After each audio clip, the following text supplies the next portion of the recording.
Good afternoon, everybody. This is Fossil Bill here. I'm just clearing space in my shop for more rocks and some new equipment that I'm going to be getting. Yes, more new equipment. I'm debating on what my next thing is going to be. I'm going to be getting a cab setup for cutting cabs for myself, so I'm not always borrowing someone else's equipment. But I have two routes that I can go. I can get the nice diamond wheel system, or I can get the type that takes the silicon carbide belts, the sanding belts. And there's drawbacks to both sides, one being the price of the diamond if we wear through them, versus the silicon carbide does not cut away the material as fast, and also is not as durable, I've heard, or does not last as long as a diamond wheel if you take care of it properly.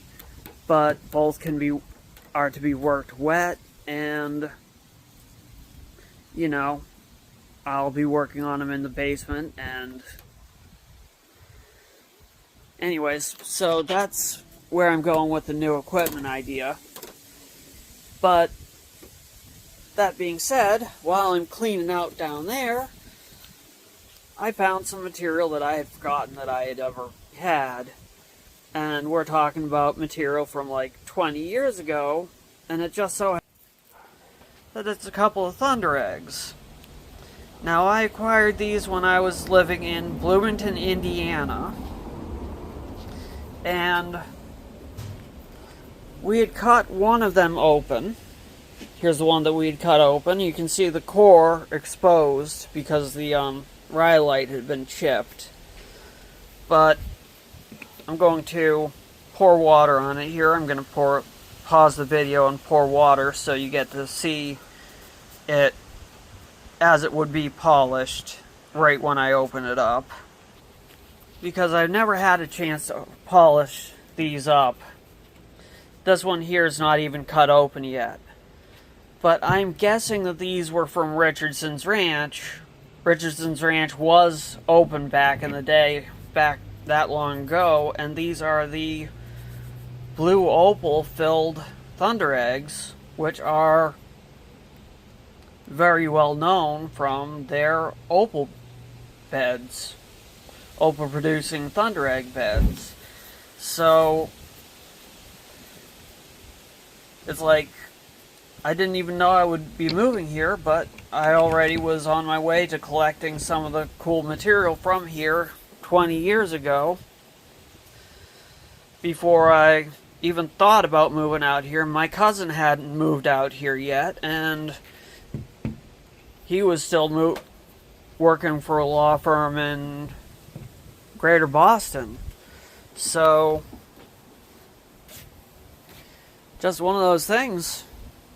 It's really funny how life just up and takes you in a direction that you never thought about, when all along, I don't know, was it planned? But yeah, going through a whole bunch of rock material and other stuff in the basement while I was working for the last 2.5 hours or so. I had my flat lap running down there, so I'm making progress on the pieces that needed to be done on phase 1 on the flat lap.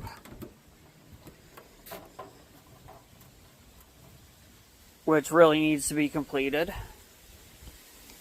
And once I get the Cab King or the equivalent silicon carbide equivalent, I'm going to be talking to my friends about what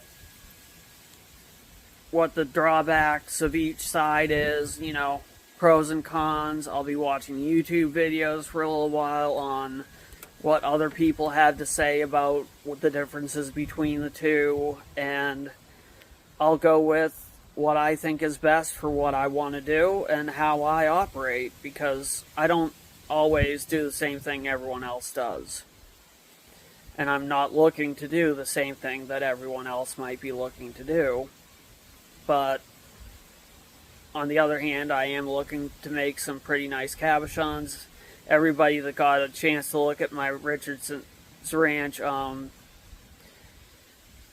Sunset Jasper cabochon that I did, that was done on the 6-inch Cab King with the resin wheels, which back when I learned how to use a diamond grinding system back in the early 2000s, I don't think the resin wheels were even a thing yet. There was the cindered wheels, and then there was, which is where they were like melted into the